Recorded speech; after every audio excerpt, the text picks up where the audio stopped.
Qui est prêt ce matin pour entendre la parole du Seigneur? Qui est prêt ce matin pour entendre la parole du Seigneur? Non, si vous êtes content, vous êtes debout. Non, asseyez-vous, j'ai répété. Vous voulez que je travaille? J'ai travaillé. Qui est content? Qui est prêt pour la parole du Seigneur ce matin? Qui est prêt pour la parole du Seigneur ce matin? Vous commencez à être prêt. Vous commencez à être prêt. Je sens qu'il y en a qui commencent à applaudir car ils savent que Dieu va parler. Vous savez, quand je parle, il se passe toujours quelque chose. Dieu s'apprête à nous. Qui veut que je puisse lui parler ce matin? Qui veut que je puisse lui parler ce matin? Tu vas dire, parle-moi, Seigneur. Parle-moi, Seigneur. Parle-moi, Seigneur. Parle-moi, Seyeur.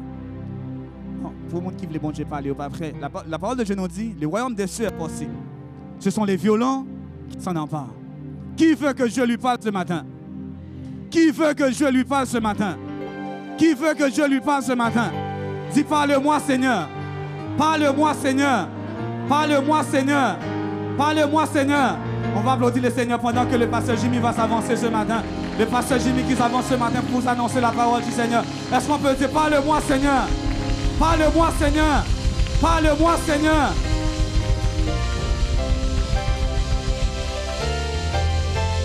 Est-ce qu'on peut acclamer Jésus dans ce lieu? Est-ce qu'on peut l'acclamer? Est-ce qu'on peut l'acclamer? Est-ce qu'on peut dire Alléluia? Est-ce qu'on peut dire béni soit l'Éternel? Béni soit l'Éternel. Béni soit l'Éternel. Loué soit l'Éternel. Loué soit l'Éternel. Je m'écris loué soit l'Éternel et je suis délivré de tous mes ennemis.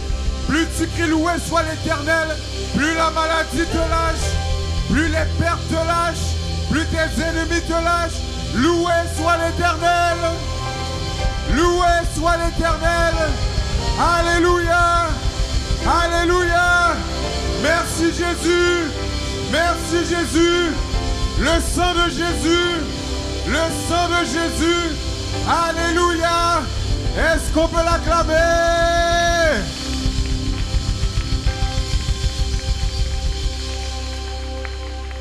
Alléluia. Êtes-vous bien dans la présence de Dieu? Dis à ton voisin, je suis content de te voir. Dis à ton autre voisin, je suis content de te voir. Et ça, je pense que ça fait longtemps qu'on n'a pas fait ça, de se déplacer, d'aller voir 2-3 personnes pour leur dire à quel point nous les aimons. On va se déplacer en cet instant, on va aller voir le maximum de personnes pour leur dire « Je t'aime et Jésus t'aime ». Et vous qui êtes sur YouTube également, on vous dit la même chose. « Je t'aime et Jésus t'aime ». Vous pouvez également l'écrire dans le clavardage. Musicien, donnez-moi une belle musique qui est joyeuse. « Je t'aime et Jésus t'aime ». Je t'aime et Jésus t'aime. Célibataire, c'est le temps. Célibataire, c'est le temps. Je t'aime et Jésus t'aime.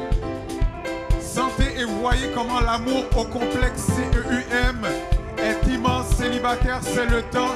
Faites des yeux doux. Dites-leur, je t'aime et Jésus t'aime. Je t'aime et Jésus t'aime. Alléluia. Fais-lui 2-3 clins d'œil, tu ne sais pas, peut-être que tu passeras à côté de l'homme de ta vie, à côté de la femme de ta vie. Célibataire, nous vous aidons en cet instant. Je t'aime et Jésus t'aime.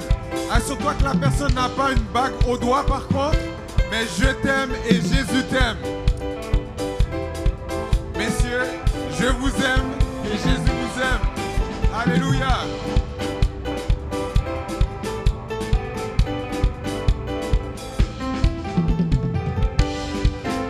Alléluia. Je t'aime et Jésus t'aime.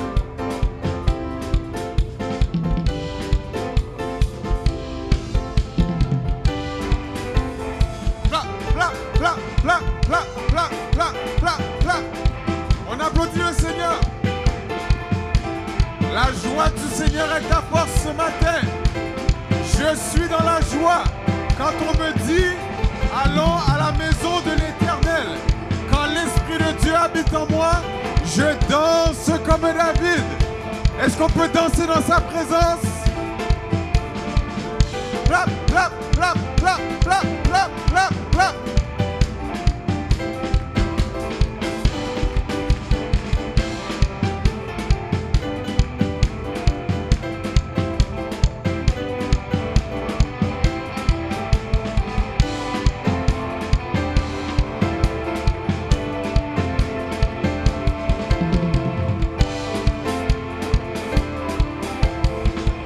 plaisir au nom de Jésus. Jésus. Jésus. Jésus. Tout le monde ensemble. Jésus. Jésus. Jésus. Jésus. Jésus. Jésus. Jésus.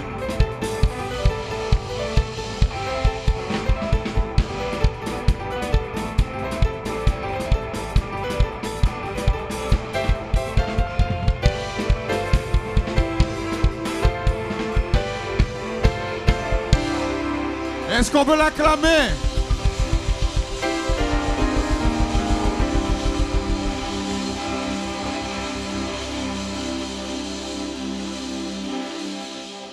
Amen.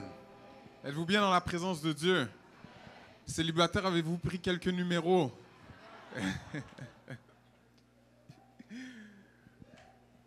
Oui.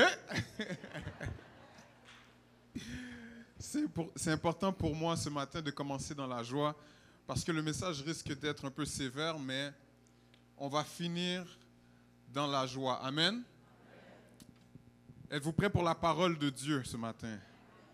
Et vous savez, je commence toujours avec une anecdote. Et ce matin, je vais taquiner quelqu'un qui ne voulait pas que je la taquine. Il s'agit d'Alex, notre technicien de son. Est-ce qu'on peut acclamer le Seigneur pour Alex qui fait un travail incroyable, qui est juste ici, qui secoue sa tête? Ce matin, je suis en train de me préparer à la maison. Et en fait, je n'avais pas d'anecdote. Et je demandais au Seigneur, donne-moi une anecdote. Et le Seigneur a pourvu. J'étais chez moi en train de me préparer. Et je vois que je reçois plein d'appels. Habituellement, quand je ne suis pas là, je reçois plein d'appels. Je me dis déjà, il y a un problème technique à quelque part. On me demande comment faire, comment régler la situation. Et je rappelle Alex et il me dit, Pasteur, j'arrive pas à ouvrir l'ordi. Il m'a même texté ça, j'arrive pas à ouvrir l'ordi. Je dis, mais il n'y a pas de mot de passe dans l'ordinateur, Alex. Fais juste peser sur Enter. Il dit, ah!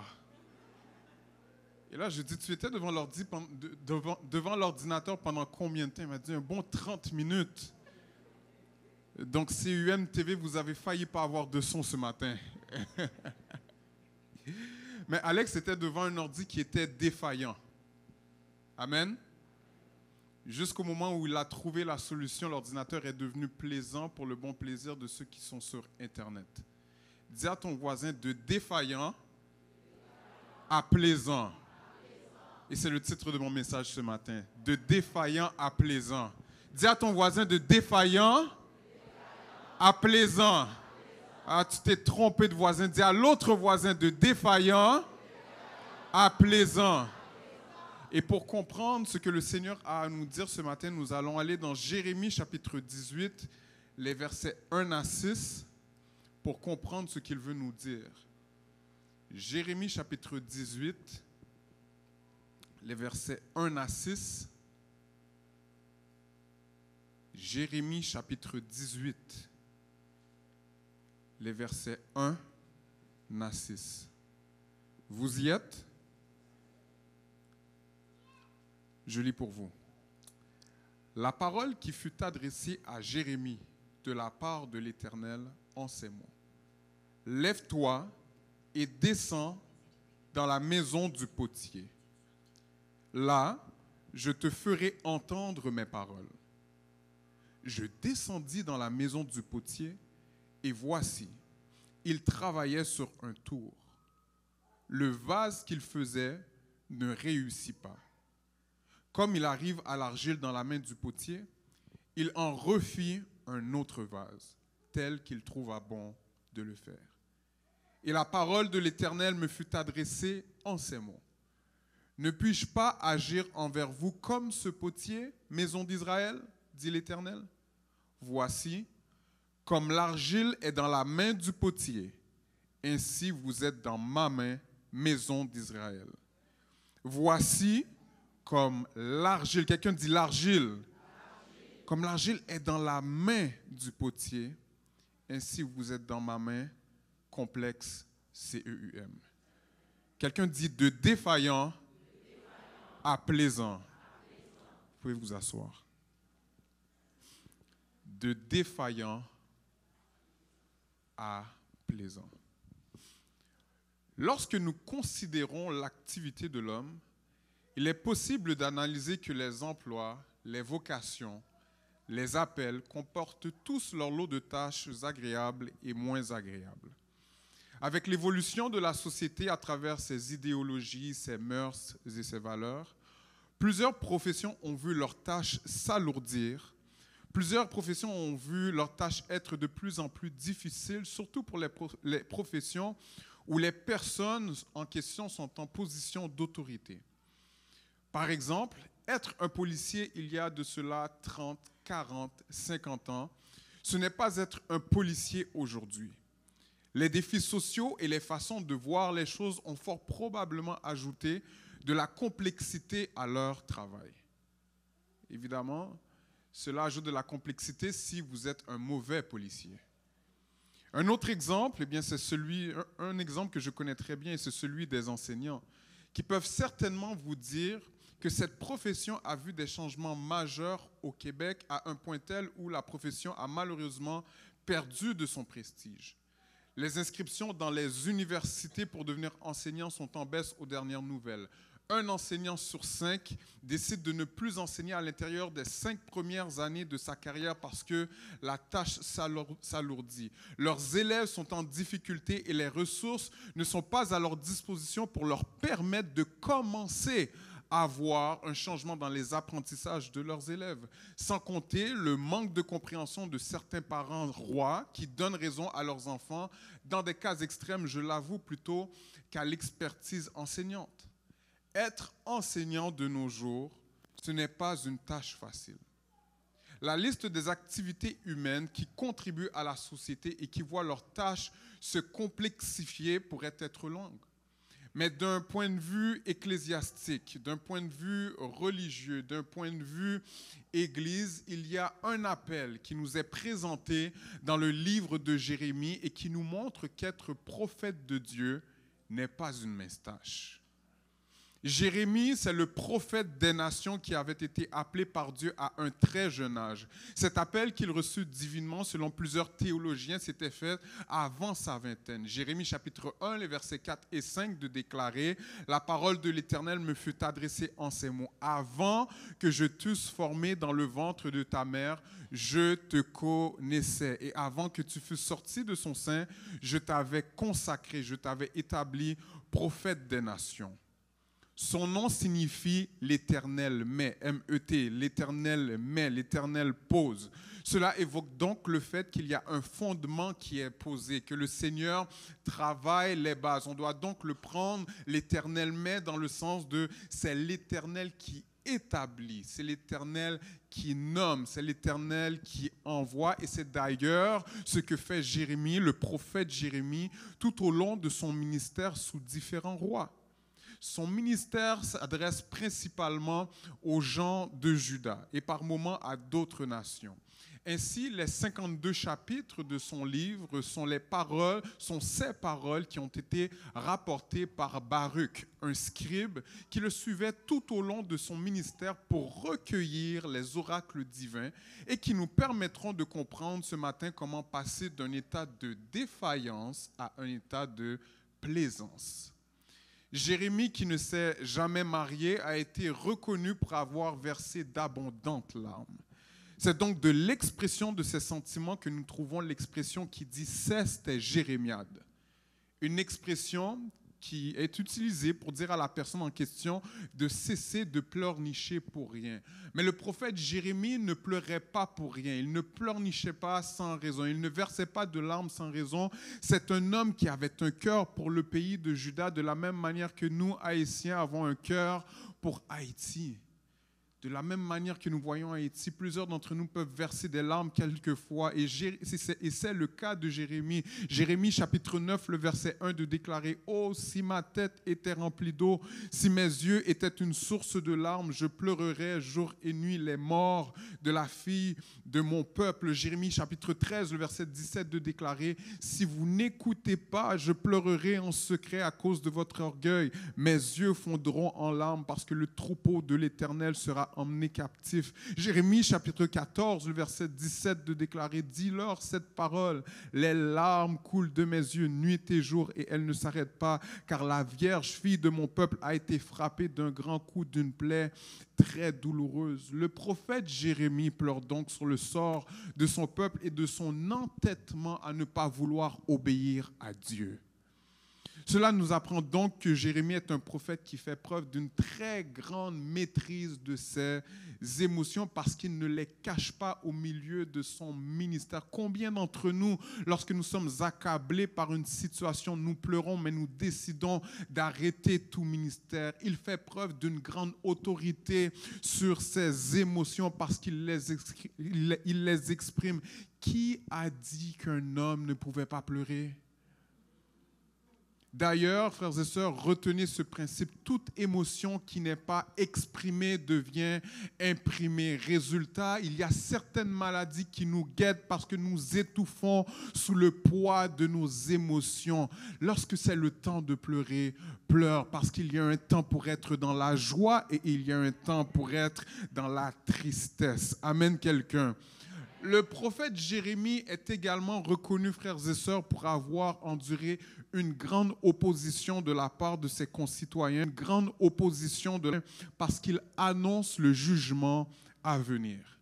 Ce jugement, c'est l'invasion de la Judée par les Babyloniens et le roi Nebuchadnezzar que vous connaissez très bien. Le prophète subira différents sorts malheureux à cause de cela, à cause des prophéties qu'il emmena. Il sera menacé par Juda, il sera jugé, il sera enfermé dans un cachot, obligé de fuir devant un roi de Juda, humilié par un faux prophète et jeté dans une citerne. Être le prophète Jérémie, c'est dur. Moment parler d'une espérance supérieure, mais de manière générale, frères et sœurs, être un prophète n'est pas chose facile parce que parler au nom de Dieu et répéter mot pour mot ce qu'il dit demande du courage. C'est la raison pour laquelle un prophète qui signe des autographes et qui donne des prophéties bidons pour exciter une foule ne doit jamais nous épater parce que le prophète a pour objectif d'appeler la repentance du peuple au milieu d'un contexte où le péché est la norme et ce pour sa bénédiction. D'ailleurs, lorsque nous voyons certains prophètes annoncer l'avenir et seulement l'avenir, nous devrions nous poser des questions à savoir s'il ne s'agit pas d'un esprit de divination. Faites attention, parce que l'objectif premier du prophète, certes, il peut annoncer l'avenir comme le prophète Ésaïe, que l'on nomme comme étant le prophète avec la vision d'aigle qui pouvait voir très loin et qui a vu la crucifixion de Jésus-Christ de manière très loin. Il n'était pas dans la même époque que Jésus-Christ, mais il a été en mesure d'annoncer de manière très loin ce qui allait se passer. Certes, ces choses peuvent arriver, mais l'objectif premier du prophète, c'est de te dire de te repentir, sinon le jugement de Dieu viendra. C'est d'ailleurs dans ce contexte de péché qu'évolue le prophète Jérémie lorsque le scribe Baruch rapporte ces paroles en Jérémie chapitre 18. Au moment où ces paroles sont rapportées, le roi Joas est en poste et un sacrificateur du nom d'Ilkija, qui n'est pas le père de Jérémie, parce que le père de Jérémie s'appelait Ilkija, mais ce sacrificateur retrouve le livre de la loi dans la maison de l'Éternel. En entendant que ce livre fut trouvé, le roi Joas déchira ses vêtements et put sentir la colère de l'Éternel à l'égard du peuple de Juda parce qu'il n'avait point respecté ses ordonnances. J'ouvre une parenthèse et je la ferme très rapidement. Combien d'entre nous sommes touchés, combien d'entre nous sont affectés lorsque nous ne passons pas une seule journée dans la parole de Dieu? À l'ère où nous sommes aujourd'hui, nous avons tous nos Bibles de manière électronique, mais lorsque ce n'était pas dans nos cellulaires, nous avions les Bibles papier. Combien d'entre nous sommes étions affectés lorsque nous oublions nos Bibles à l'église? Combien d'entre nous étaient affectés à un point tel où on se disait « je dois faire demi-tour pour aller chercher ma Bible ». Combien d'entre nous sommes affectés et se réveillent en sursaut la nuit parce que nous n'avons pas prié pour clôturer la journée? Répète après moi, quelqu'un dit pas une journée sans la parole. Répète après moi, pas une journée sans lui parler. Et je ferme la parenthèse. Pour te dire que dans 2 Rois, chapitre 22, les versets 12 et 13, la parole nous dit « Et le roi donna cet ordre au sacrificateur Ilkija, à Achikam, fils de Shaphan, à Akbor, fils de Miché, à Shaphan, le secrétaire, et à Asaja, serviteur du roi. Il leur dit, allez consulter l'Éternel pour moi, pour le peuple et pour tout Juda au sujet des paroles de ce livre qu'on a trouvé, car grande est la colère de l'Éternel qui s'est enflammée contre nous, parce que nos pères n'ont point obéi aux paroles de ce livre et n'ont point mis en pratique tout ce qui nous y est prescrit.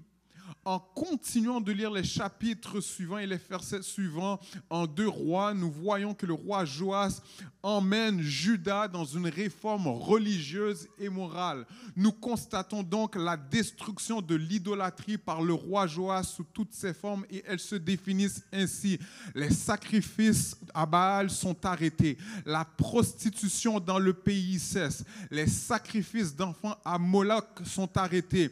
Le culte à la reine du ciel et au soleil est arrêté. La destruction d'autels sataniques et de hauts lieux est effectuée et l'exécution, la peine de mort des prêtres et des devins qui opéraient dans ces hauts lieux sont effectués. Nous pourrions féliciter haut et fort les efforts du roi Joas, mais si vous connaissez bien le livre des rois, il y a une phrase qui revient constamment et c'est celle-ci. Il fit ce qui est mal aux yeux de l'Éternel et il fit pire. Ce n'est pas le roi Joas qui fit pire, mais c'est qu'à la mort du roi Joas, le roi qui le succéda reprit les mauvaises habitudes d'idolâtrie qui avaient été éradiquées par le roi Joas et le péché redevient la norme. Si nous sommes capables, le roi Joas nous a dit, c'est laver mains, suyer à terre. C'est donc dans ce contexte que les versets 1 et 2 du chapitre 18 nous disent que la parole qui fut adressée à Jérémie de la part de l'Éternel en ces mots. Lève-toi et descends dans la maison du potier. Là, je te ferai entendre mes paroles. La réaction logique pourrait être de se demander pour quelle raison Dieu ne lui a pas donné les paroles sans avoir à se déplacer chez le potier. Il faut comprendre que la littérature prophétique fait état de différentes figures de style évoquées par les prophètes et que les images et les illustrations font partie intégrante du discours des prophètes. Dieu veut donc que le prophète ait du contenu pour passer son message de manière imagée pour que la révélation, l'illumination soit évidente pour son prophète et le peuple. Avant même que Jérémie puisse parler, Dieu doit parler. Dieu doit parler. Le chapitre 18 est donc le moment où Jérémie écoute. Le chapitre 18 est donc le moment où Jérémie entend et ne parle pas. D'ailleurs, au chapitre suivant, le chapitre 19, le prophète Jérémie fera un deuxième tour chez le potier pour reprendre des éléments d'illustration du potier pour parler au nom de Dieu. Pour être un prophète efficace, frères et sœurs, il faut avoir la faculté de bien entendre, de bien écouter la voix de Dieu sans s'exciter à parler. Ce matin, frères et sœurs, nul besoin d'être prophète des nations comme Jérémie pour considérer que nous sommes tous descendus dans la maison du potier. Mais tu peux également considérer que tu es le prophète de ta vie pour comprendre que tu es descendu dans la maison du potier. La maison du potier, c'est la maison de Dieu. La maison du potier, c'est être dans sa présence. Et quand tu entres dans la maison de Dieu, ce n'est pas pour te trouver premièrement une femme, ce n'est pas premièrement pour te trouver un mari, ce n'est pas pour te trouver un partenaire d'affaires ou pour blaguer, pour avoir une activité sociale hebdomadaire. Et toutes ces choses sont bonnes. Mais Ecclésiaste chapitre 4, le verset 17 de déclarer « Prends garde à ton pied lorsque tu entres dans la maison de Dieu.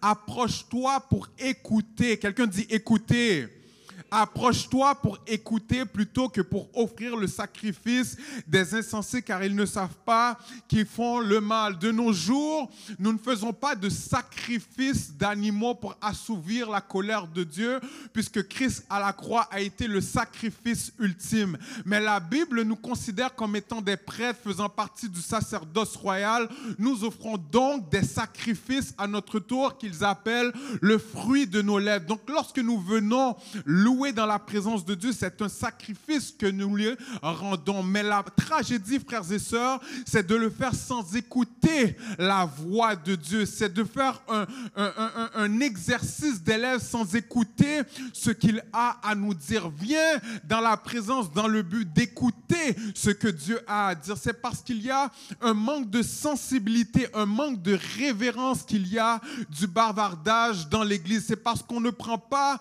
garde à la manière dont nous entrons dans la maison de Dieu avec une attitude de consécration que Dieu ne bouge pas dans nos situations. Entre pour écouter. Job chapitre 33, le verset 14 de déclarer « Dieu parle cependant tantôt d'une manière, tantôt d'une autre et l'on n'y prend point garde. » La tragédie, mon frère, ma soeur, c'est de ne pas entendre la voix de Dieu ce matin. La tragédie, c'est de rater le mot pour ta délivrance. La tragédie, c'est de rater la parole qui peut révolutionner ta vie. La tragédie ce matin, c'est de manquer la stratégie que Dieu veut te communiquer pour la prochaine saison. Dis à ton voisin, porte attention à ce que Dieu dit.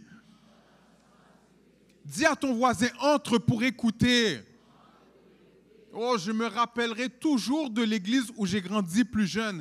Il y avait une sœur qui avait l'habitude de diriger les services d'adoration et de louange. Et avant de commencer, elle répétait constamment ce verset que nous retrouvons en Habakkuk chapitre 2, le verset 20. « L'Éternel est dans son saint temple, que toute la terre fasse silence devant lui. » L'Éternel est dans son saint temple, que le complexe CEUM fasse silence devant lui. Lorsque tu comprends cela, tu comprends que ton cellulaire en rentrant est sur le mode silencieux parce que l'Éternel va parler. Dis à ton voisin, entre pour écouter. Et frères et sœurs, peu importe l'âge que nous avions, du plus petit au plus grand, nous étions en silence. Mais c'est un silence qui, avec le temps, doit nous emmener à comprendre que nous parlons trop. L'homme aime observer des minutes de silence pour le 11 septembre, pour les victimes de telle ou de telle tragédie, pour une personne de grande importance qui est partie pour l'éternité. Mais devant Dieu, ce silence dans sa maison, ce n'est pas pour raviver la voix de ceux qui ne peuvent plus parler, mais c'est pour laisser sa voix nous parler. Dieu ne parlera pas en même temps que toi parce qu'il n'est pas mal élevé. Nous avons 2 oreilles et une bouche. C'est pour que nous puissions comprendre que nous devons entendre 2 fois plus que parler. Quelqu'un dit Amen. Dis à ton voisin, entre pour écouter. Les versets 3 et 4 nous disent ensuite que le prophète, ça nous dit, je descendis dans la maison du potier. Et voici, il travaillait sur un tour. Le vase qu'il faisait ne réussit pas comme il arrive à l'argile dans la main du potier. Il en refit un autre vase tel qu'il trouva bon de le faire. Dans le texte, il y a une première comparaison évidente entre la maison du potier et la maison de Dieu. Dans le texte, il y a une deuxième comparaison évidente entre le potier et Dieu. Le potier est cette personne qui est un artisan qui fabrique et vend de la poterie. Cette fabrication ne se fait évidemment pas sans cette matière première pour laquelle il est reconnu, l'argile. Quelqu'un dit l'argile. Quelqu'un dit l'argile. Dans le texte, la troisième comparaison évidente est celle de l'argile et de l'homme, qui, par la poussière de la terre, a été faite à l'image de Dieu. Et vous comprendrez, frères et sœurs, qu'à l'intérieur de tout cela, l'argile, c'est cette roche sédimentaire qui est imbibée d'eau et qui peut former une pâte plus ou moins plastique, pouvant être façonnée et durcissant à la cuisson. Beaucoup de similarités dans la formation de l'homme se collent et se comparent à l'argile et ce que fait le potier. Pour qu'il y ait la fabrication de quoi que ce soit par l'artisan qui est le potier, il lui faut une tour. La tour, c'est cette machine qu'ils utilisent pour faire tourner l'argile. Un environnement qui tourne sur soi doit être créé pour accueillir la masse d'argile. Il en est de même pour l'homme. Dieu le met sur terre et la terre tourne sur elle-même. Amen. Pour qu'il y ait la fabrication de quoi que ce soit par l'artisan qu'est le potier, il lui faut de l'eau. C'est d'ailleurs avec la présence d'eau et d'une matière première, la poussière de la terre, que l'homme est formé. Puisque Genèse chapitre 2, les versets 6 et 7 nous disent « Mais une vapeur s'éleva de la terre et arrosa toute la surface du sol. L'Éternel Dieu forma l'homme de la poussière de la terre. Il souffla dans ses narines un souffle de vie et l'homme devint un être vivant. Et dans son œuvre créatrice, Dieu, notre potier, trouva l'homme plaisant. » Dis à ton voisin, Dieu me trouve plaisant. Oui, parce que Genèse chapitre 1, les versets 26 à 31 nous disent ceci. Puis Dieu dit, faisons l'homme selon notre ressemblance et qu'il domine sur les poissons de la mer, sur les oiseaux du ciel, sur le bétail, sur toute la terre et sur tous les reptiles qui rampent sur la terre. Dieu créa l'homme à son, il le créa à l'image de Dieu, il créa l'homme et la femme. Dieu les bénit et Dieu leur dit, soyez féconds, multipliez, remplissez la terre et l'assujettissez, et dominez sur les poissons de la mer, sur les oiseaux du ciel et sur tout animal qui se meut sur la terre. Et Dieu dit, voici, je vous donne toute herbe portant de la semence et qui est à la surface de toute la terre, et tout arbre ayant en lui du fruit d'arbre et portant de la semence. Ce sera votre nourriture, et à tout animal de la terre, à tout oiseau du ciel et à tout ce qui se meut sur la terre, ayant en soi un souffle de vie. Je donne toute herbe verte pour nourriture, et cela fut ainsi. Ainsi, Dieu vit tout ce qu'il avait fait. Regardez ceci. Et voici, cela était très... Non, pas bon. Bon seulement. Donc, il crée le chien, il le trouve bon, et puis moi qui est à son image, c'est seulement bon. Non. Dieu vit que cela était très. Il dit à ton voisin, je suis très plaisant aux yeux de Dieu. Dieu vit que cela était très bon, et ainsi il y eut un soir et il y eut un matin. Ce fut le 6e jour. D'un point de vue génétique, d'un point de vue du commencement, d'un point de vue de la jeunesse, être plaisant à Dieu, c'est de lui ressembler et c'est d'exécuter à la lettre ce pourquoi tu as été créé. C'est de pouvoir dominer dans toutes les sphères de ta vie. Adam et Ève étaient plaisants à Dieu dans la mesure où ils étaient féconds et où ils multipliaient, où ils dominaient sur poissons, oiseaux, animaux de la terre, tout en bénéficiant de la bénédiction des arbres et des herbes pour nourriture. Être plaisant du point de vue du potier, c'est de comprendre qu'aucun potier ne veut créer un vase avec un ou des défauts. Il veut créer un vase sans imperfection. Ce qu'il faut comprendre du verset 4, c'est que le vase qu'il créait avait un défaut de fabrication et non de conception. Le défaut de conception, c'est lorsque le produit a une imperfection dans la manière dont il a été conçu. Mais pour qu'il y ait un défaut de fabrication, il faut que le produit ait une anomalie résultant de son processus de fabrication et pouvant mettre en péril son intégrité. Autrement dit, si ma table a 4 pattes de même longueur, mais une seule patte n'a pas été peinturée, il s'agit d'un défaut de conception parce que je peux quand même très bien manger sur la table. Mais si ma table à manger a 3 pattes de même longueur et une patte d'une longueur différente, il s'agit d'un défaut de fabrication parce que la table ne sera pas stable pour que je puisse manger comme il faut dessus. Est-ce que l'Église me suit? Cela fait donc en sorte que l'intégrité de la table est remise en question. Le défaut de fabrication de la Genèse, c'est lorsque l'homme a désobéi à l'instruction. Le jour où tu en mangeras, tu mourras. L'intégrité de l'homme fut corrompue le jour où l'homme en mangea. Et cette corruption, frères et sœurs, s'est perpétuée jusqu'à Israël du temps de Jérémie parce que le peuple retourne dans le péché et cette corruption, frères et sœurs, s'est également perpétuée jusqu'à nous, peuple de Dieu. Lorsque nous regardons à l'actualité et ce que le monde entier nous présente, nous voyons que ce monde est en putréfaction. Homme avec homme, femme avec femme, femme devenant homme devenant femme. Vol, meurtre, fraude, mensonge, bruit de guerre en Israël, bruit de guerre en Palestine, bruit de guerre en Russie, bruit de guerre en Ukraine, censure de la Bible en Chine, appelé le mal bien et le bien mal. L'homme a un défaut de fabrication que l'on appelle l'iniquité. L'homme a un défaut de fabrication que l'on appelle le péché. Romains chapitre 3, les versets 10 à 18 de déclarer, selon qu'il est écrit, il n'y a point de juste, pas même un seul. Nul n'est intelligent, nul ne cherche Dieu. Tous sont égarés, tous sont pervertis. Il n'en est aucun qui fasse le bien, pas même un seul.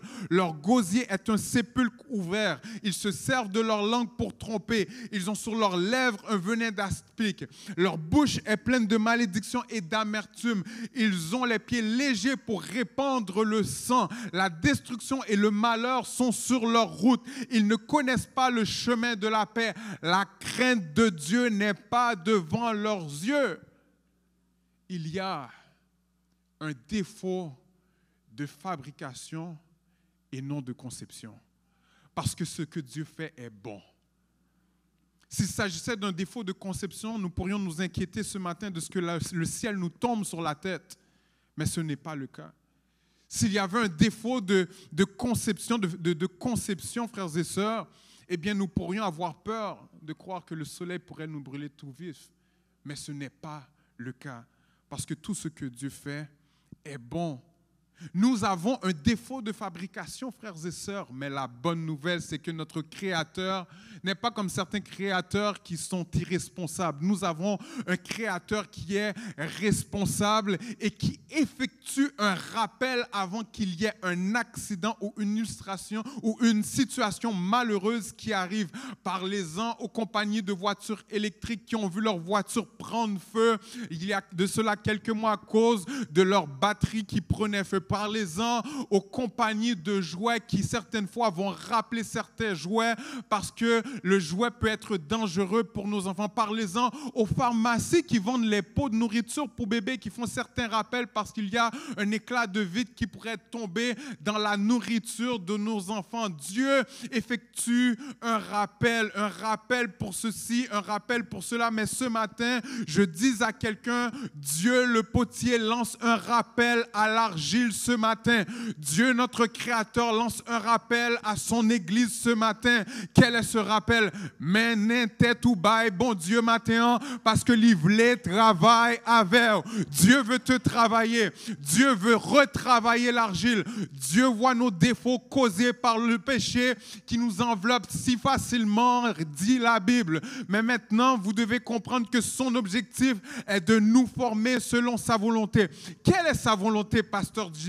1 Thessaloniciens chapitre 4, les versets 3 à 8 de déclarer ce que Dieu veut, c'est votre sanctification, c'est que vous vous absteniez de l'impudicité, c'est que chacun de vous sache posséder son corps dans la sainteté et l'honnêteté, sans vous livrer à une convoitise passionnée comme font les païens qui ne connaissent pas Dieu. C'est que personne n'use envers son frère de fraude et de cupidité dans les affaires, parce que le Seigneur tire vengeance de toutes ces choses, comme nous vous l'avons déjà dit et attesté, car Dieu ne nous a pas appelés à l'impureté, mais à la sanctification. Celui donc qui rejette ses préceptes ne rejette pas un homme, mais Dieu qui vous a aussi donné son Saint-Esprit.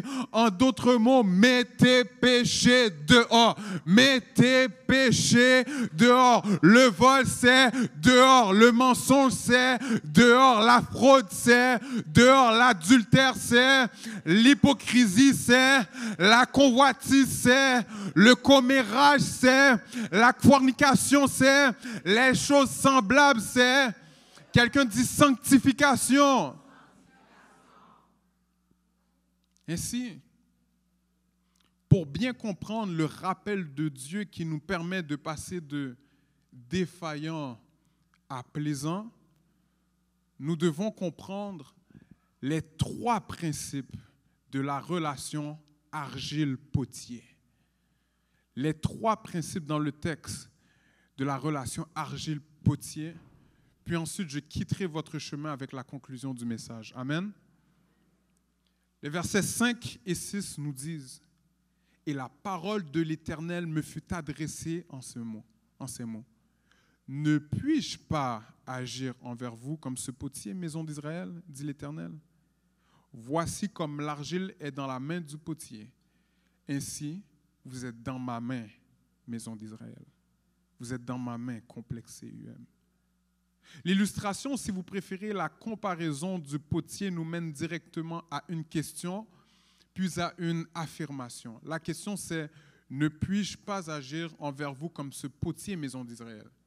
C'est une question qui est posée ce matin à l'Église et qui est évidente. Poser la question, c'est y répondre.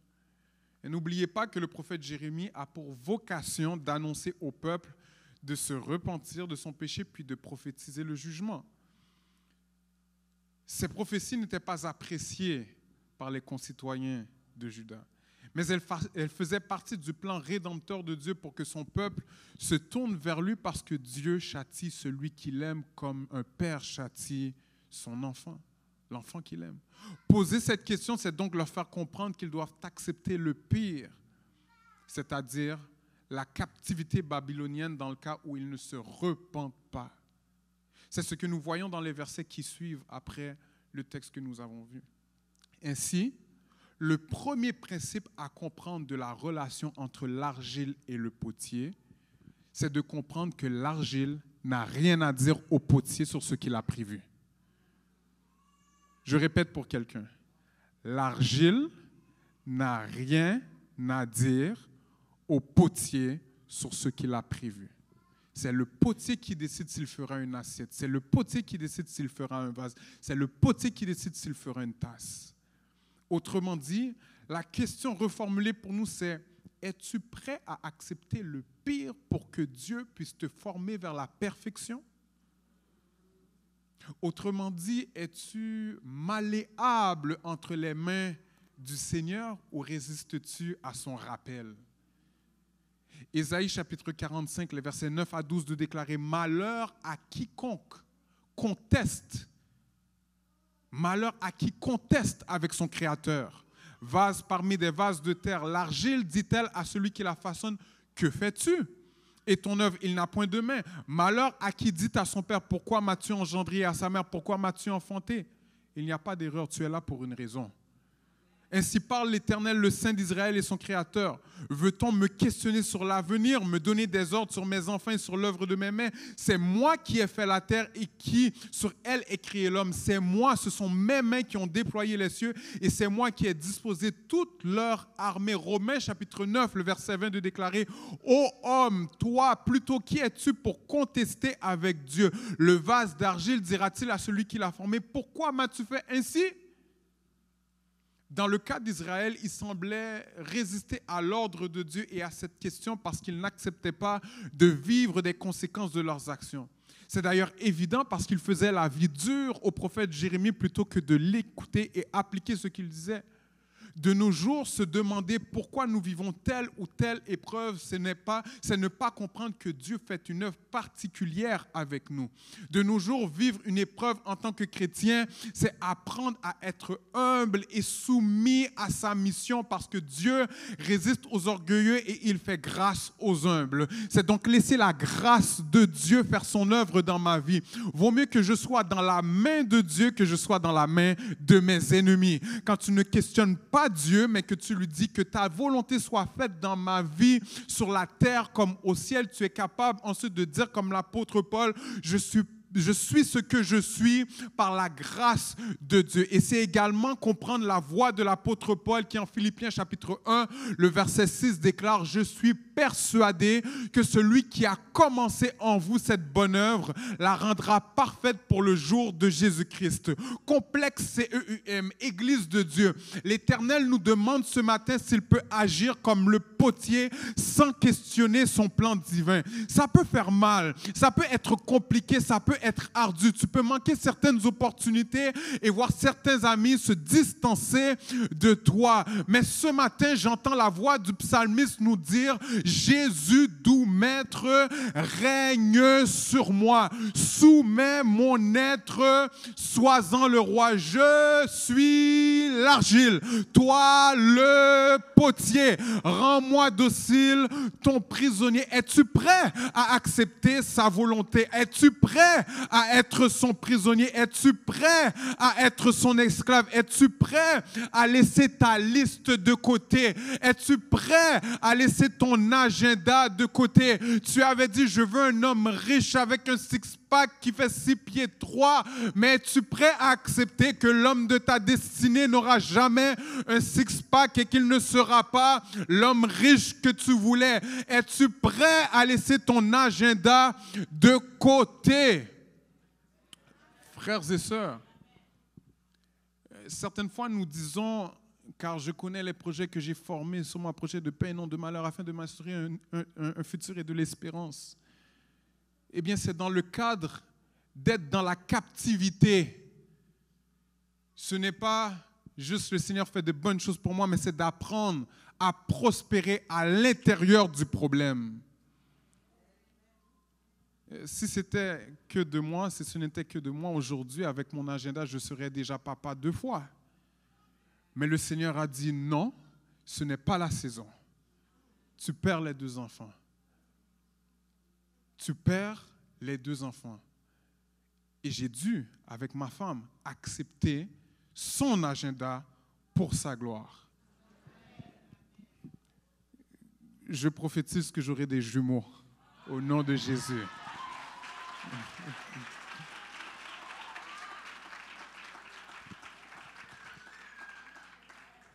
Amen.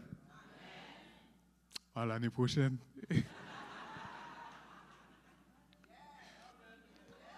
Est-ce qu'on peut acclamer le Seigneur?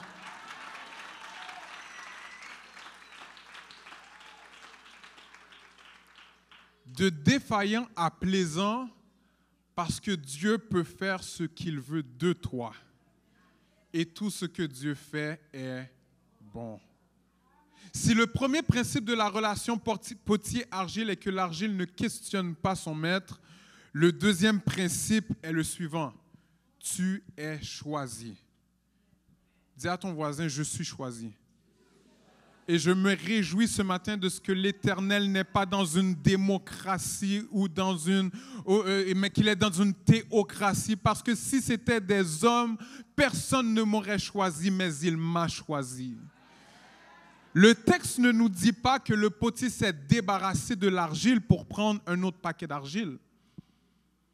Non, Dieu ne fait pas de gaspillage. Le texte nous dit qu'il en refit un autre vase.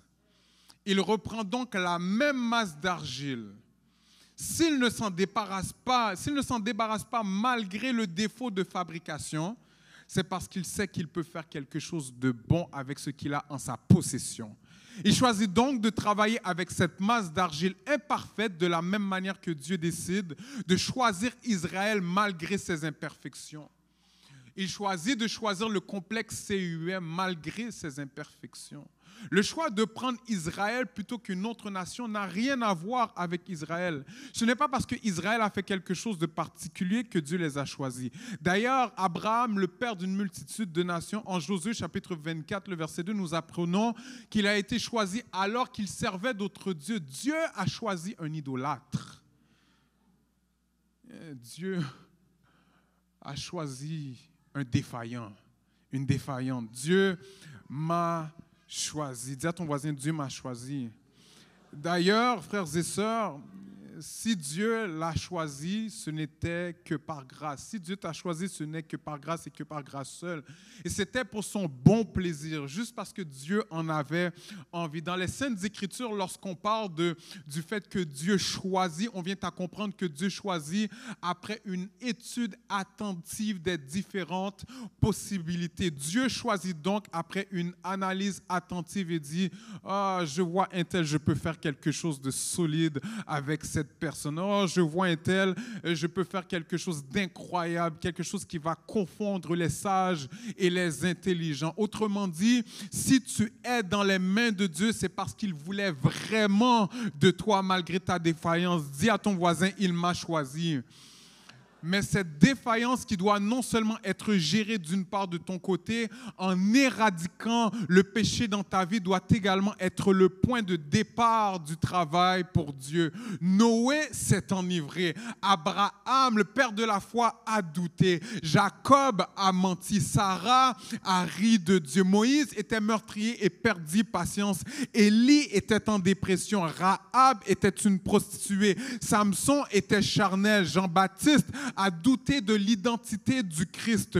Pierre a renié Jésus 3 fois plutôt qu'une. Thomas a douté. Paul a approuvé le meurtre d'Étienne. Marc était peureux. Timothée était timide. Toutes ces personnes n'étaient pas parfaites, mais une chose les regroupe et c'est qu'ils sont choisis de Dieu pour être transformés. Autrement dit, lorsque le potier a choisi la masse d'argile et qu'il vit le défaut, il en fit un autre qu'il trouva bon de faire, c'est dire qu'il la transforma. Que veux-tu dire, Jimmy? Eh bien, complexe, CEUM, Dieu ne fait pas de gaspillage d'argile. Dieu ne te gaspillera pas. Si tu décides d'être entre ses mains, sache que tu es en train d'appliquer littéralement 2 Corinthiens chapitre 5, le verset 17, qui nous dit si quelqu'un est en crise, si quelqu'un est entre les mains du potier, il est une nouvelle créature.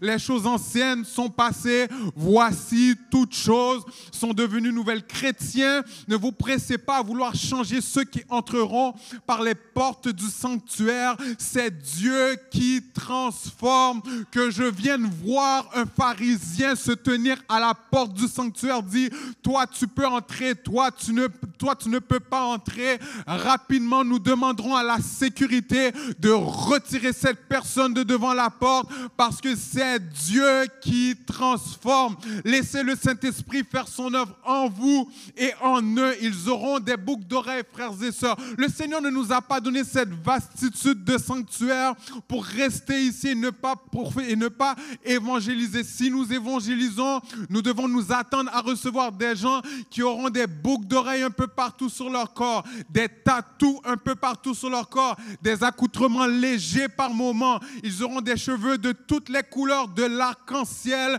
mais puisqu'ils sont choisis, laissons Dieu les transformer. Quittez-o, vini la caille, bon Dieu, c'est Dieu qui change.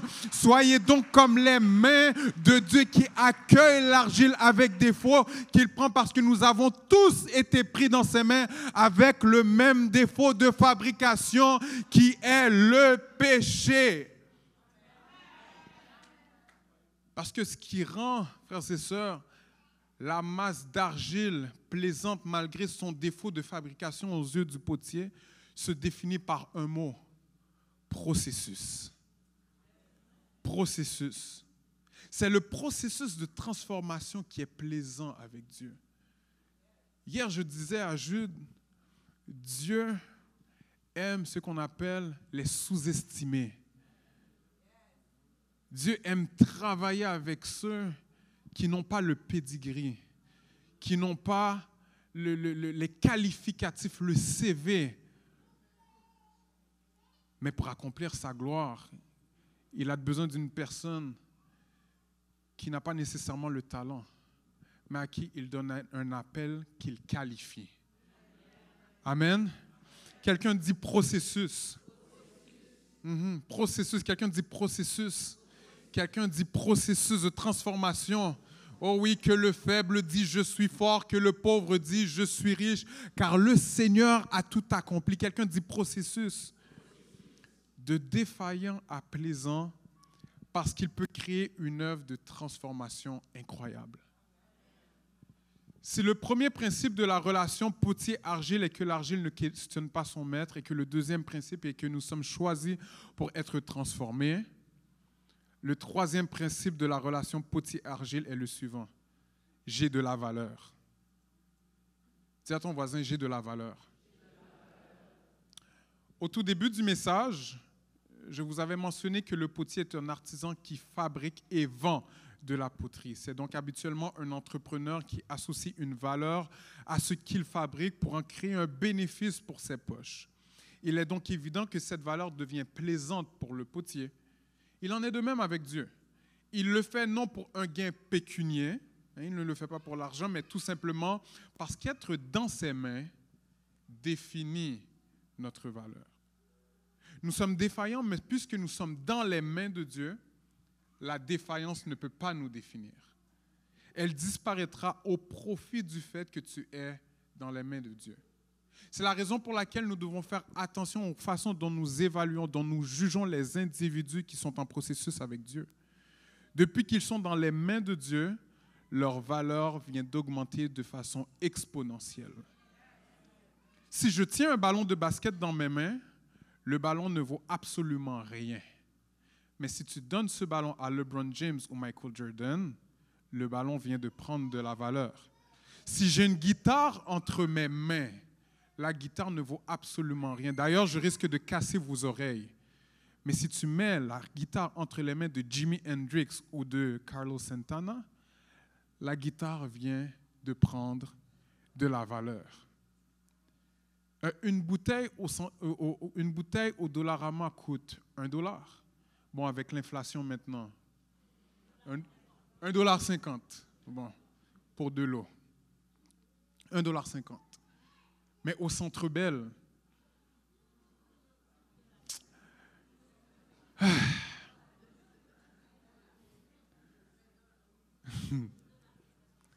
au Centre Bell, $5? Non? $7 pour boire de l'eau. Je pense que je vais avoir soif tout le match. Mais pour quelle raison la bouteille voit sa valeur prendre un prix exorbitant? C'est en raison du lieu où se trouve la bouteille. Je dis donc à quelqu'un, la guéo non mais bon Dieu, quand tu es dans ses mains, tu as une valeur qui ne se définit pas. Autrement dit, tu as une valeur inestimable, tu n'es pas n'importe qui. Je dis également à quelqu'un concernant sa valeur, vine la caille bon Dieu.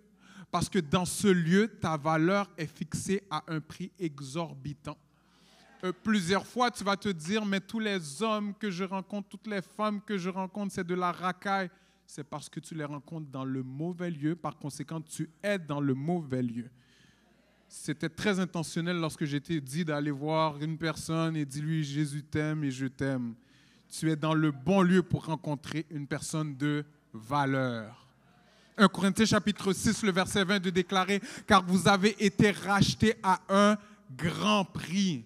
Cesse donc de te retrouver dans un lieu ou dans un environnement qui rabaisse ta valeur. Dis à ton voisin « Regarde-moi bien, j'ai de la valeur. » Dis à ton voisin « Regarde-moi bien, je vaux plus que le chiffre en argent que tu as en tête. » Dis à ton voisin « Je ne suis pas achetable. » De défaillant à plaisant parce que ton processus augmente ta valeur. Amen. Et j'approche de ma conclusion. Frères et sœurs, ces principes sont d'une grande importance pour nous ce matin, mais ils ne tiennent pas la route si elles ne débouchent pas vers une condition bien évidente. Et c'est la suivante. L'argile doit devenir un vase. L'argile, répète après moi, l'argile doit devenir un vase. Ainsi, pour que le vase devienne un vase, le potier va mettre le vase d'argile au four. Un feu doit stabiliser la structure physique, un feu doit durcir l'argile pour qu'il puisse en faire la vente. Mais avant de faire la vente de ce vase, il y a un contrôle de qualité qui doit se faire. Dieu te forme, mais il place des épreuves qui auront pour but de fortifier ta foi, de fortifier ta sanctification, de fortifier ton allégeance envers lui, de fortifier tes convictions. L'objectif ultime, c'est que tu sois en mesure d'être utilisé par Dieu. de Timothée chapitre 2, le verset 20, de déclarer: dans une grande maison, il n'y a pas seulement des vases d'or et d'argent, mais il y en a aussi de bois et de terre. Les uns sont des vases d'honneur et les autres sont d'un usage vil. Autrement dit, dans une grande maison, c'est la maison de Dieu. Donc, dans la maison de Dieu, nous retrouvons des vases d'un usage vil, c'est-à-dire ceux qui vivent dans le péché. Et pour ce qui est des vases d'honneur, ce sont ceux qui traversent les épreuves tout en marchant dans la sainteté. 2 Timothée chapitre 2, le verset 21 nous dit: si donc quelqu'un se conserve pur en s'abstenant de ces choses, il sera un vase d'honneur sanctifié, utile à son maître, propre à toute bonne œuvre. Et les musiciens peuvent revenir. Depuis le début du message, si tu as bien écouté, Dieu m'a mis en position de vous rappeler qu'il faut être sanctifié. Mais je n'avais jamais mentionné que c'était dans le but que tu sois utile à ton maître et propre à toute bonne œuvre. Voici donc la finalité d'être plaisant à Dieu. Une fois ta défaillance réglée, tu es plaisant parce que Dieu peut t'utiliser. Mais pasteur, as-tu un exemple de vase utilisé par Dieu, de Jésus ou le Saint-Esprit dans la Bible? Jean chapitre 2, les versets 1 à 10 nous disent: 3 jours après, il y eut des noces à Cana en Galilée. La mère de Jésus était là et Jésus fut aussi invité aux noces avec ses disciples. Le vin ayant manqué, la mère de Jésus lui dit: ils n'ont plus de vin. Jésus lui répondit: femme, qu'y a-t-il entre moi et toi? Mon heure n'est pas encore venue. Sa mère dit au serviteur: faites ce qu'il vous dira. Or, il y avait là 6 vases de pierre, 6 vases d'argile, destinés aux purifications des Juifs, et contenant chacun 2 ou 3 mesures. Jésus leur dit: remplissez d'eau ces vases, et ils les remplirent jusqu'au bord. Puisez maintenant, leur dit-il, et portez-en à l'ordonnateur du repas. Et ils en portèrent. Quand l'ordonnateur du repas eut goûté l'eau changée en vin, ne sachant d'où venait ce vin, tandis que les serviteurs qui avaient puisé l'eau le savaient bien, il appela l'époux et lui dit: tout homme sert d'abord le bon vin, puis le moins bon. Après qu'on s'est enivré, toi, tu as gardé le bon vin jusqu'à présent. Complexe CEUM, ce sont les vases de purification, symbole de sainteté, symbole de purification avant de procéder à l'action de manger, symbole de sanctification qui ont servi au Seigneur Jésus. Que veux-tu dire, pasteur Jimmy? Passer de la défaillance à l'argile à un vase d'honneur te qualifie pour être utile à un maître qui fonctionnera avec toi dans le surnaturel. Oh oui, c'est c'est bon Dieu qui a servi avec. Les maladies s'enfuient, les aveugles voient, les paralytiques sautent de joie. C'est bon Dieu observé avec, parce que là où il y a un manque, ton abondance servira aux autres parce que tu seras une source de bénédiction. Le vase est fait pour être rempli pour verser, rempli pour verser, rempli pour bénir, rempli pour encourager, rempli pour verser des miracles, rempli pour chasser les démons, rempli pour guérir les malades, rempli pour trouver des solutions, rempli pour verser des prophéties, rempli pour verser une foi débordante, rempli pour donner le bon vin, symbole de joie, rempli pour donner la joie à ceux qui sont dépressifs. Quelqu'un dit: remplis-moi, Seigneur. Quelqu'un dit: remplis-moi, Seigneur. Mais pour que Dieu te remplisse, tu dois être propre. Si je te demande un verre d'eau et que tu me l'offres dans un verre qui est sale, je ne vais pas accepter le verre d'eau parce que je ne veux pas boire de ta saleté. Il en est de même avec Dieu. Dieu veut t'utiliser, mais parce que ta vie est encore dans le péché, il ne peut pas t'utiliser parce que Dieu ne veut pas avoir honte. Pas fait bon Dieu n'a honte. M'a pleuvé non bon Dieu n'a comportement. C'est pour la vie me fait tout païen crier.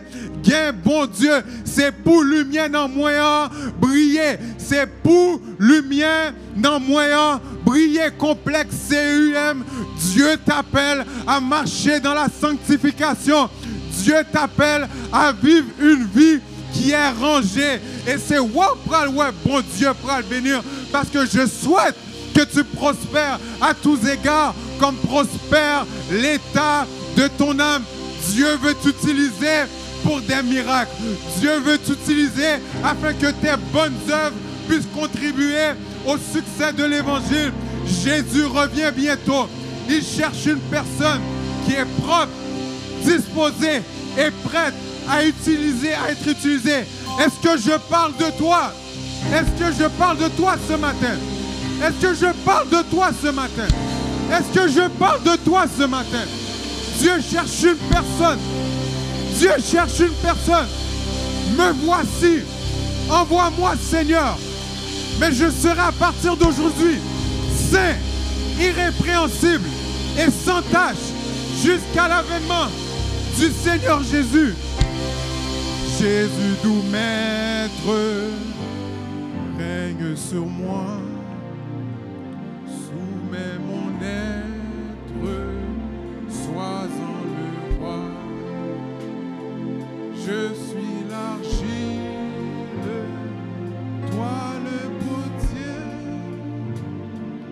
Rends-moi docile, ton prisonnier. Jésus nous maître, Jésus nous maître, règne sur moi. Soumets mon être, sois-en le roi. Je suis l'argile, toi le potier. Rends-moi docile, ton prisonnier. Est-ce qu'on peut acclamer le potier? Est-ce qu'on peut acclamer le potier ce matin? Est-ce qu'on peut acclamer le potier ce matin? Est-ce que tu peux participer au rappel? Commence à parler au Seigneur. Commence à lui dire ce que tu vas lâcher. Commence à lui dire ce que tu vas lâcher. Commence à te repentir, à changer ta mentalité. Parle-lui ce matin. Si c'est la fornication, si c'est ton cellulaire, si c'est la cigarette, commence à lui dire. Parle à ton Seigneur ce matin. Dieu cherche une personne. Il veut t'utiliser. Il veut t'utiliser. Il veut t'utiliser. Il veut t'utiliser ce matin. Complexe CEM, Jésus revient bientôt. Il a besoin de toi pour aller chercher le faible reste. Alléluia. Alléluia. Soyez bénis, soyez bénis, soyez bénis. Prière, persévérance, percée. Vision, passion, action. Faisons la différence afin que Christ soit la référence. Soyez bénis.